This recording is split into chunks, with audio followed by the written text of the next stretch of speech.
Entonces les explicaba, chicos, que en el anillo purínico inicial está conformado por pequeñas porciones de otras estructuras. Es como que ustedes hagan una panadería.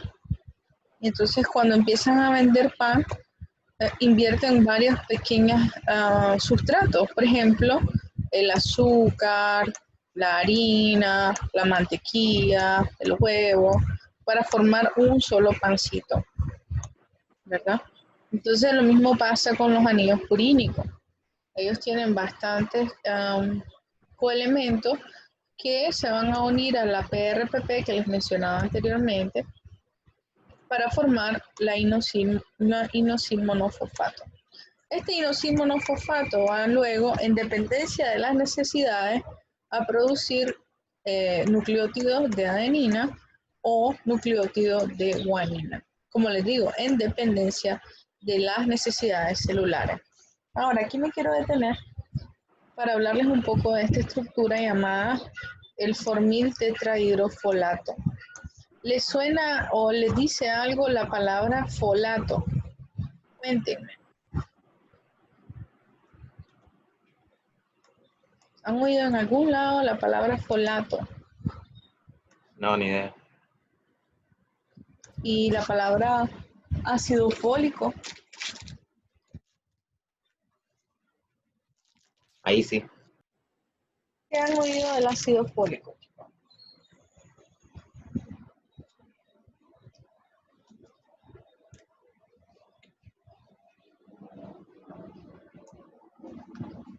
Algo con embarazada.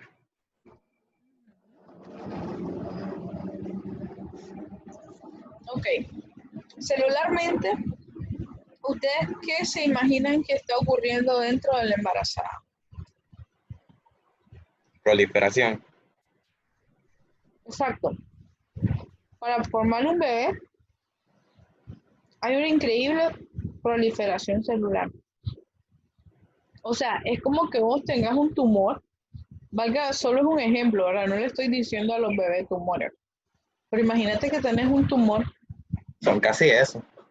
Sí, imagínate que tenés un tumor que en 9 meses crece 54 centímetros en el vientre de la mujer.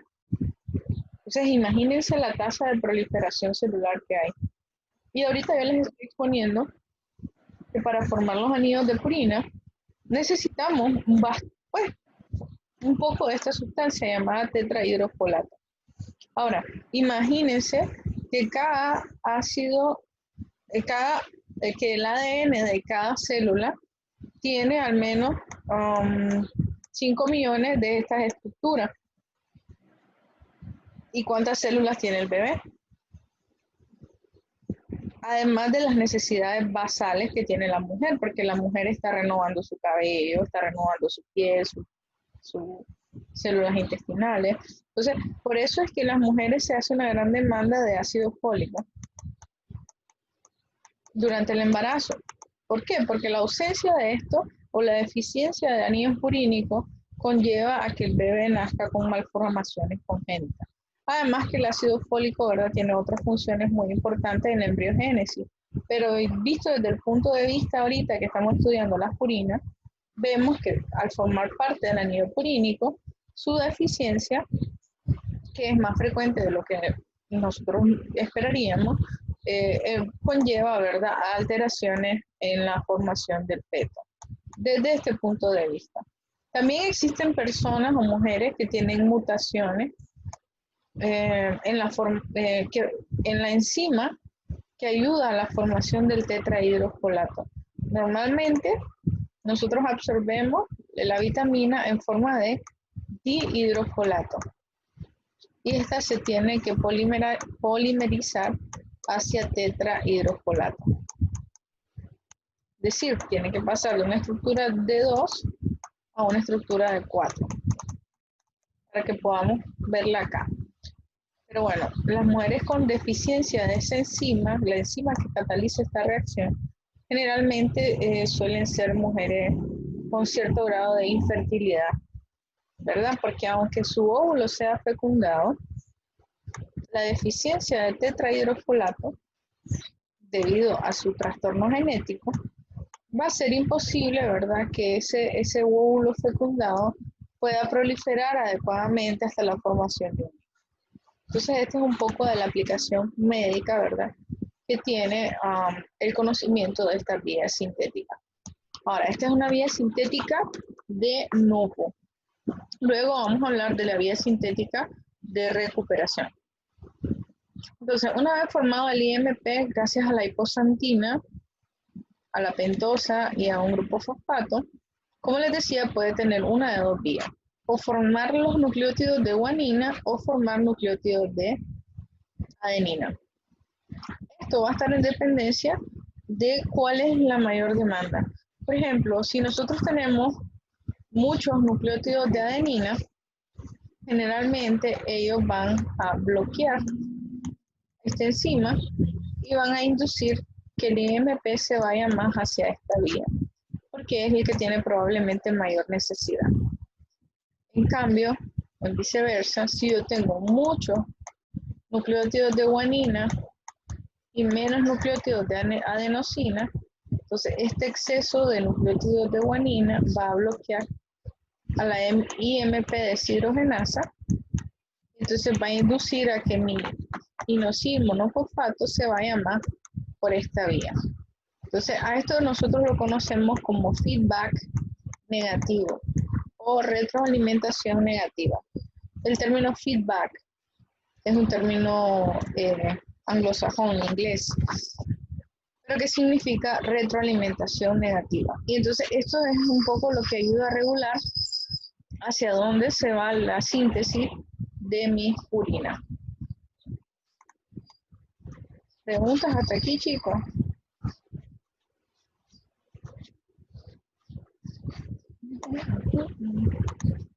Okay. Entonces, lo anterior nos va, en resumen, nucleótidos monofosfatados. En cambio, nosotros a veces vamos a necesitar dinucleótidos o trinucleótidos. Entonces, esto lo vamos a hacer mediante la inversión. Inversión me refiero a invertir, a la inversión de ATP. Entonces, si tienes un GMP, monofosfato, para convertirlo en difosfato tenemos que invertir un ATP. Y bueno, para pasar de GDP a GTP vamos a invertir un ATP. Esto es más sencillo. Cuando nosotros hablamos de los nucleótidos de adenina es difícil, ¿verdad? Porque estamos jugando con la propia moneda. Si vos unís un AMP y lo fosforilás gracias a un ATP, tu producto van a ser 2 ADP. No tendría sentido invertir otro ATP, ¿verdad? Hacer esto. ADP más.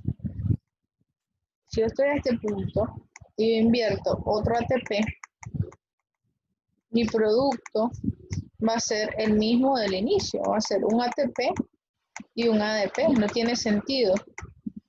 Entonces, normalmente, después del AMP, los dos ADP que se terminan van a viajar a las mitocondrias,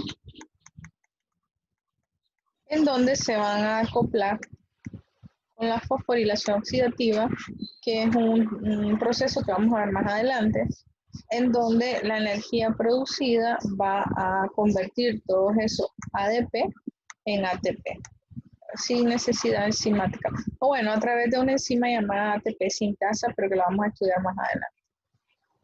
Entonces, como pueden ver, los nucleótidos purínicos tienen ciertas particularidades en lo que es su metabolismo, especialmente en los metabolitos de la adenina. Acá un poco a lo que me refiero, ¿verdad? Después de la inosine monofosfato, la guanina monofosfato, con la inversión de 2 ATP, nos va a llevar a la producción de un GTP. Y nos van a quedar 2 ADP libres. Si nosotros contracturamos esta reacción, un GMP más 2 ATP, lo eliminamos, nuestro producto final va a ser un GTP que se puede utilizar como energía, facilito, parecido al ATP. Y estas dos ATP se van a convertir en dos ADP. ADP.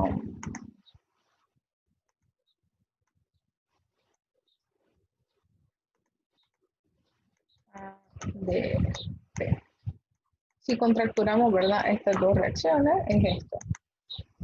En el AMP no tendría mucho sentido, ¿verdad? Invertir aquí otro ATP porque el producto sería el mismo del inicio. No había transformación de la materia. Entonces, normalmente en los nucleótidos de adenina, estos dos pasan hacia la mitocondria y se acoplan con la fosforilación oxidativa. Esto es con respecto a la biosíntesis de novo de nucleótidos. Ahora vamos a la biosíntesis en la vía de recuperación en los nucleótidos purínicos.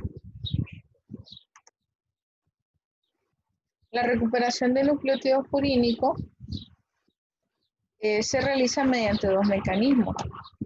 Si vos tenés una purina libre, ¿verdad?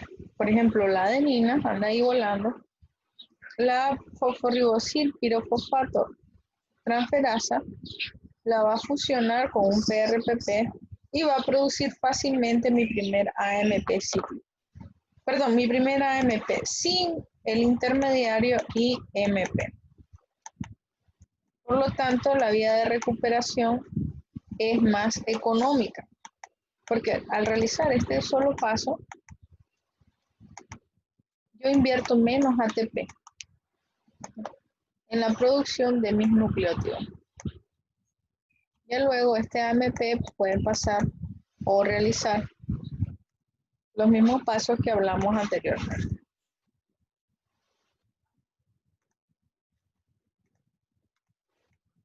Entonces, sin IMP yo puedo agarrar una adenina que ya esté sintetizada, que ande ahí volando feliz y contenta, y unirla a un nucleócido, a la pirofosfato, a la ribosa ya activada, y formar AMP.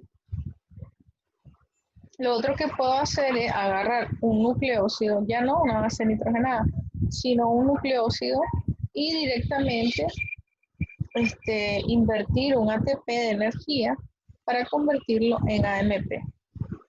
Y luego pues va a funcionar junto con el ADP hacia la mitocondria para producir nuevos ATP. Es una cuestión de invertir y sacar ganancia, ¿verdad? Como todo en esta vida. Ahora, en resumen, podemos ver que la vía de novo versus la de recuperación es mucho más factible la vía de recuperación de las purinas. ¿Por qué? Las purinas en la síntesis de novo tienen un alto costo energético. O sea, más de 3 veces lo que yo invierto en una vía de recuperación. Entonces, por lo general, nosotros en la vía de recuperación obtenemos montones de nuestros nucleótidos. Y pues, obviamente, gracias a eso, no vamos a tener tanta necesidad de nucleótidos en nuestra dieta. Al menos no los purínicos. Ahora, hay una patología que se llama el síndrome de Lesch-Nyhan. Durante el síndrome de Lesch-Nyhan, nosotros tenemos un aumento en la síntesis de novo. ¿Por qué tenemos aumento en la síntesis de novo? Entonces yo les hablaba de que vos puedes tener acá tus nucleótidos y ellos van a ser degradados hacia ácido úrico. Pero en algún punto esa degradación se va a bloquear gracias a la vía de salvamento o de recuperación.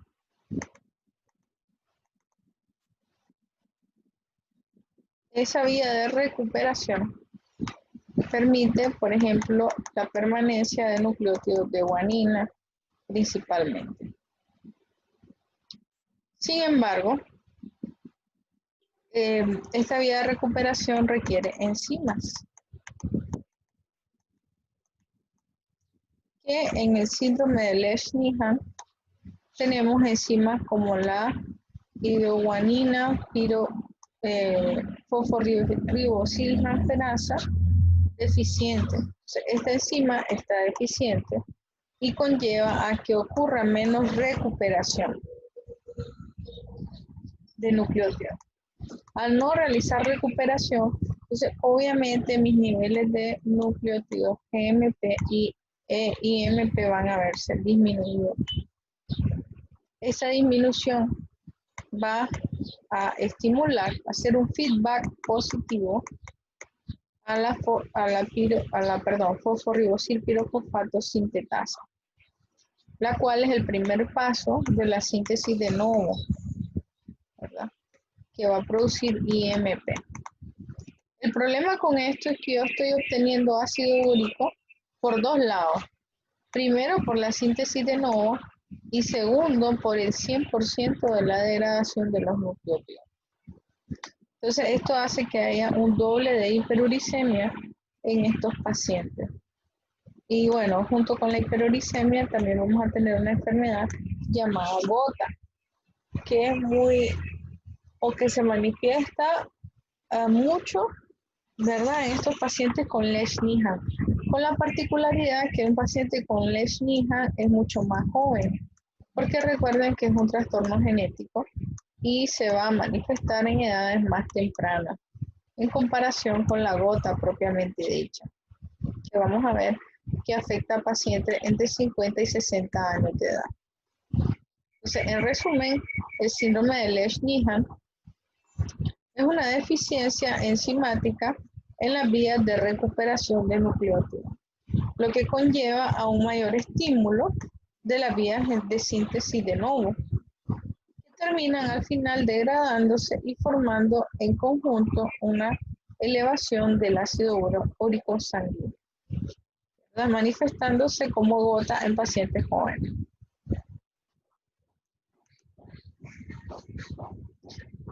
Esta elevación, ¿verdad?,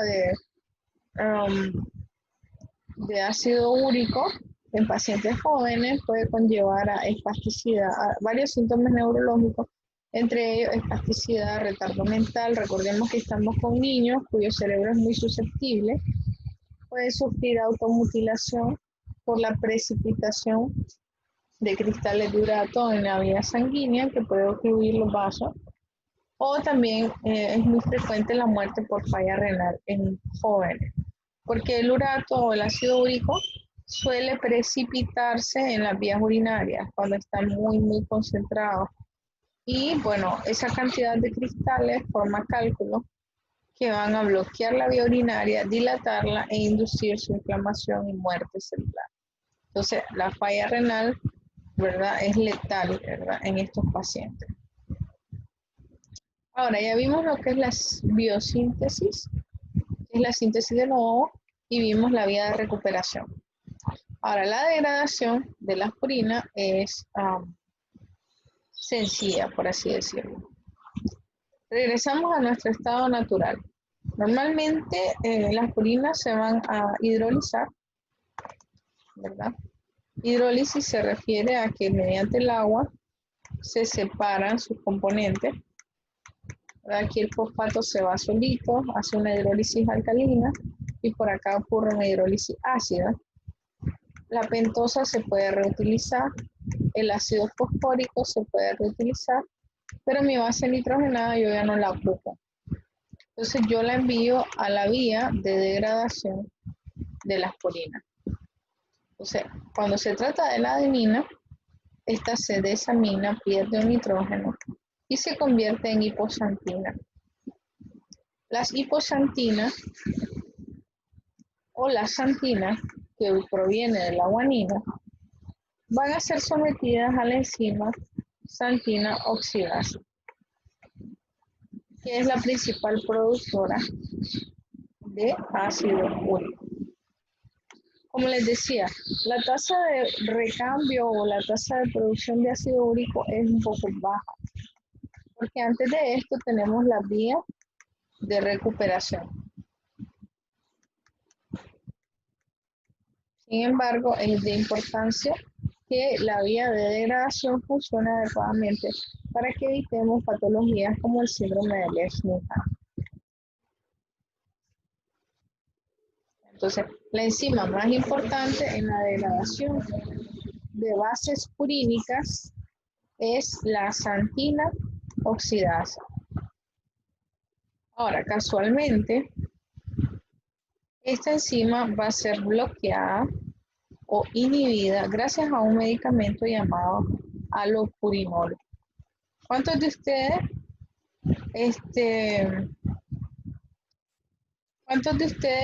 han oído hablar del alopurinol y qué saben del alopurinol?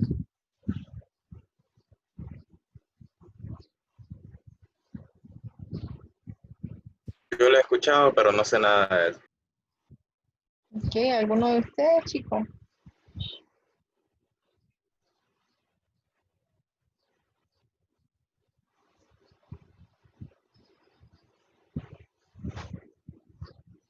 No se escucha.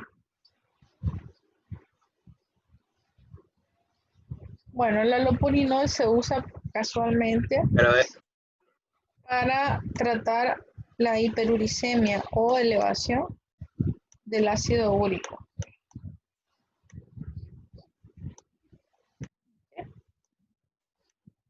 Entonces, todos estos procesos de metabolismo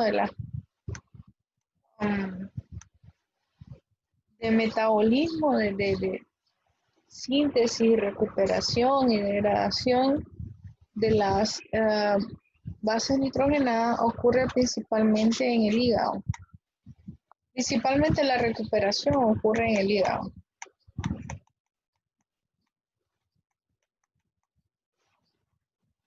Entonces, el alopurinol viene y bloquea la xantina oxidasa, haciendo que la hipoxantina y la xantina estén elevadas y ellas puedan entrar forzosamente a las vías de recuperación. Ellas tienen la característica de que no se precipitan ni forman cristales como lo hace el ácido úrico. Pero bueno, en general se recomienda de que no solo el alopurinol o el alopurinol no es la base del tratamiento. ¿Quién me puede decir cuál es la base del tratamiento en la hiperuricemia? inhibir la xantina. Bueno, ese es el mecanismo farmacológico del alopurinol. Pero les estoy diciendo que el alopurinol no es el centro del tratamiento. ¿Cuál podría ser el centro del tratamiento?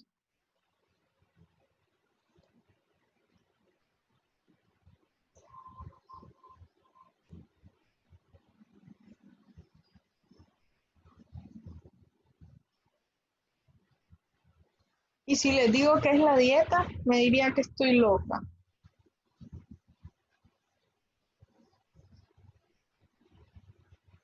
Posiblemente sea la dieta. Porque, Darro. Porque eres lo que comes y si comes bien, estás bien. Exacto. Si nosotros ya sabemos que producimos los nucleótidos intracelularmente, o sea, tenemos una biosíntesis y una recuperación que mantiene niveles estables, no lo necesitamos en la dieta, ¿verdad? Lo que estaríamos haciendo es contribuir a la hiperuricemia si consumimos alimentos con nucleótidos purínicos. Entonces, la dieta es fundamental, porque de lo contrario, el alopurinol pues, no va a ser 100% efectivo. Es como yo les digo a los pacientes con gastritis que beben Coca-Cola. De nada sirve que usted beba el tratamiento, ¿verdad? O la medicina, que es el omeprazol, si sigue con el veneno. Lo mismo pasa, si ustedes toman el alopurinol, pero siguen comiendo carnes u otros alimentos ricos en purina, entonces obviamente no va a haber mejoría clínica porque seguimos con el veneno. Entonces, eso es algo importante que si llegan a tener un paciente con hiperuricemia, se lo tienen que recomendar. Ahora, ¿qué pasa con el ácido úrico? Bueno, esto difiere mucho entre los distintos mamíferos o animales vertebrados. Los humanos, los primates, así como las aves y reptiles e algunos insectos, lo eliminan, ¿verdad?, a través de la orina. Nosotros podemos medir el ácido úrico en nuestra orina y bueno, como cuando esté elevado se precipita, forma cristales que pueden al final formar cálculos, ¿verdad? Son la principal causa de cálculo a nivel renal.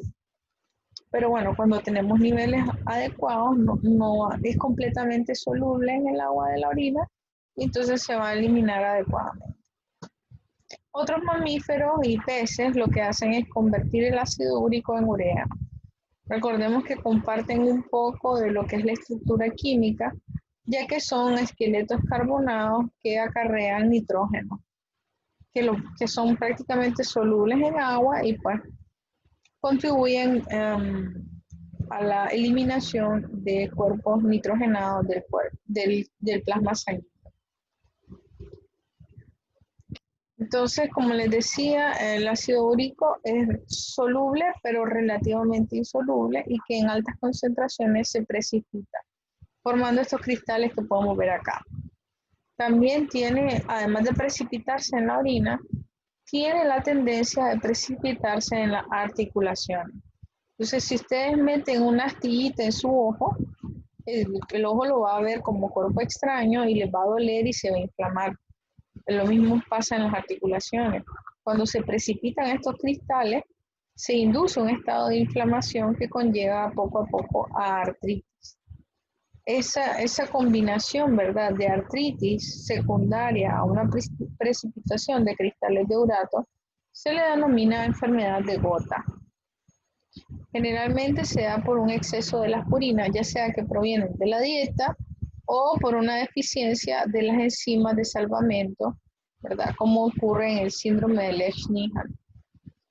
Y bueno, lo vamos a tratar con el inhibidor allopurinol, que se encarga de inhibir a mi enzima xantina oxidasa. Ahora, la gota primaria se refiere a una sobreproducción de nucleótidos. Esto difiere del síndrome de Lesch-Nyhan en que la vía metabólica que está afectada no es la vía de salvamento, sino que es la propia vía de síntesis de nuevo. ¿Se acuerdan que yo les había dicho que existe algo que se llama retroalimentación negativa o feedback negativo? ¿Verdad? Que si yo tengo mucho, el feedback negativo lo que hace es bloquear la enzima inicial y detener el proceso para no producir más ácido úrico. Bueno, aquí ese feedback está dañado.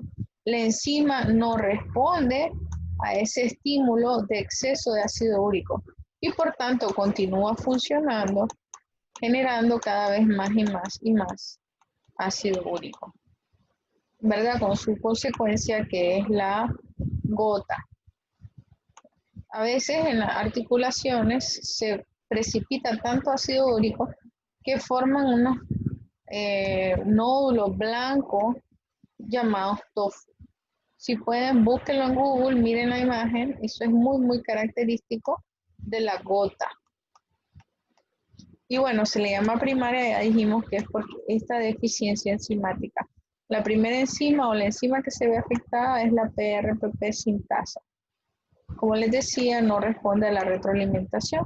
De todas maneras, la gota, el Lesch-Nyhan, se tratan con las mismas medidas, ayudándole al cuerpo mediante una dieta adecuada y también mediante el uso de allopurinol, que es la enzima que va a producir ácido úrico y que es la última enzima en la degradación de las purinas. Ahora, la gota que es secundaria a la mala alimentación, generalmente se caracteriza por cantidad de ácido úrico mayores de 7 miligramos por decilitro en sangre. Obviamente también va a estar elevado en orina, pero la manera de determinarlo más exacto es en sangre. Se determina o se denomina, perdón, hiperuricemia. Y todo esto conlleva al depósito de cristales en las articulaciones. Estos cristales van a funcionar como cuerpos extraños y van a inducir un estado de inflamación en las articulaciones. La gota, ¿verdad? Que se produce en mayores, ocurre en las mujeres generalmente después de la menopausia y los varones entre la quinta y sexta década de vida. Entonces, ahorita vamos con las pirimidinas. Para que no quede la explicación a medio palo, perdón, nos vamos a desconectar y a volver a conectar. ¿Ok? Ya lo voy a hacer. Espero no tardarme tanto como la última vez.